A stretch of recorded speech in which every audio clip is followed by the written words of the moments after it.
Once upon a time, there was a little girl called Alice. She was stuck in Wonderland. She didn't know where to go or what had happened.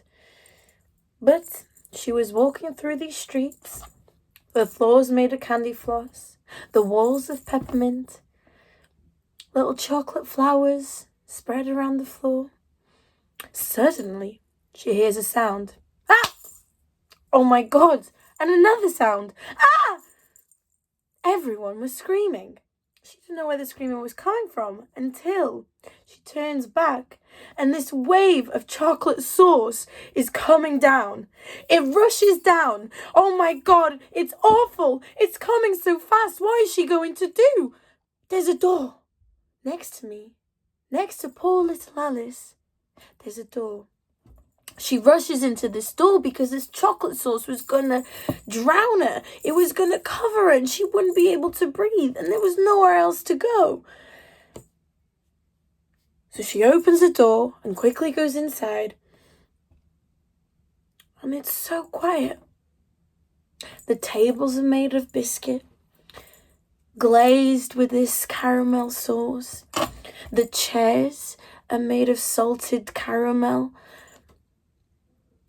But suddenly she realizes that there's someone else in the room. There's this man, a small man, a very white, pale man. He looks ill.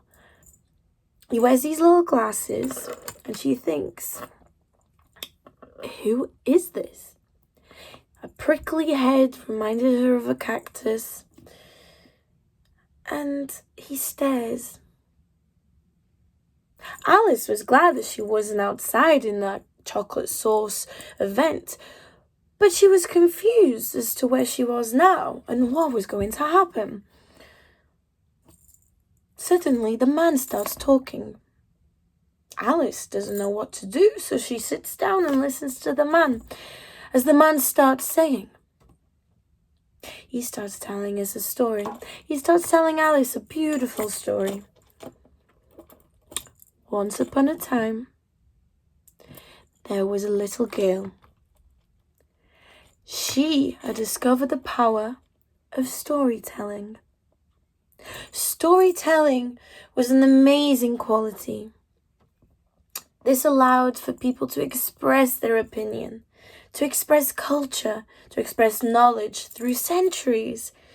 It allows for someone to get creative, to express themselves to the fullest, and underneath it all, have a message, an underlying message in which people can take with them for the rest of their lives. Even in some cultures, the use of storytelling is way more important than the fighting skills. They believe that being able to tell a story, the ability of storytelling, is way more important than the ability to fight. Alice is confused. Who is this man? And why is he talking to her?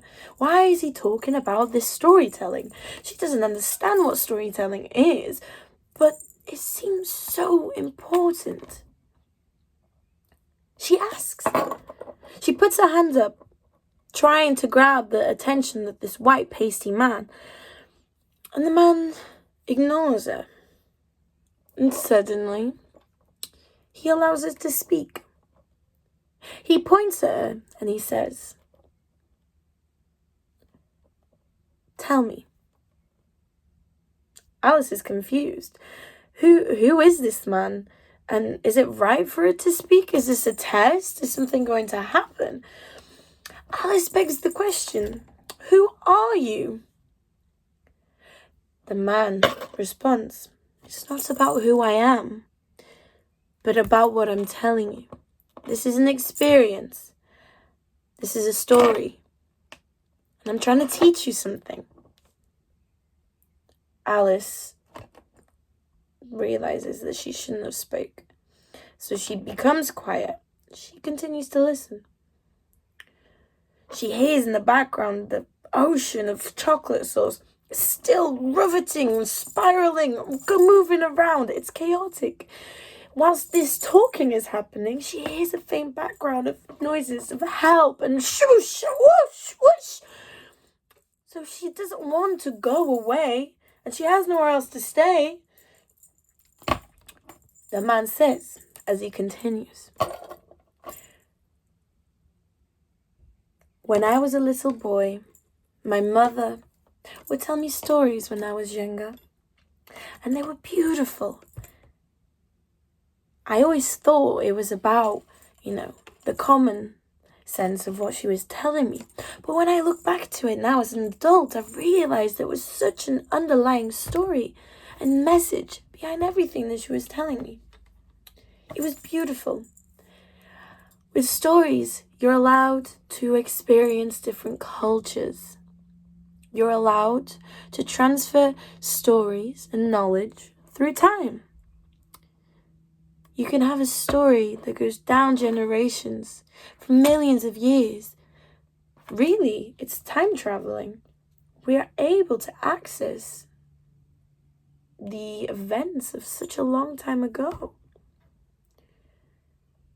Alice starts to realize storytelling is beautiful. She admires what he's doing. Suddenly, the sounds of the rushing chocolate sauce wave become so quiet. Quiet as a mouse.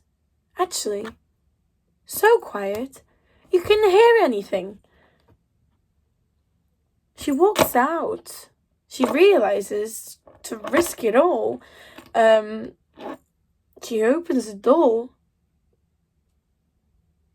and the chocolate sauce was gone. She thinks, where did it all go? It wasn't there. And there was nothing else. The floors had gone. The candy on the walls had gone. It was blank. It was like a start of a new story about to happen.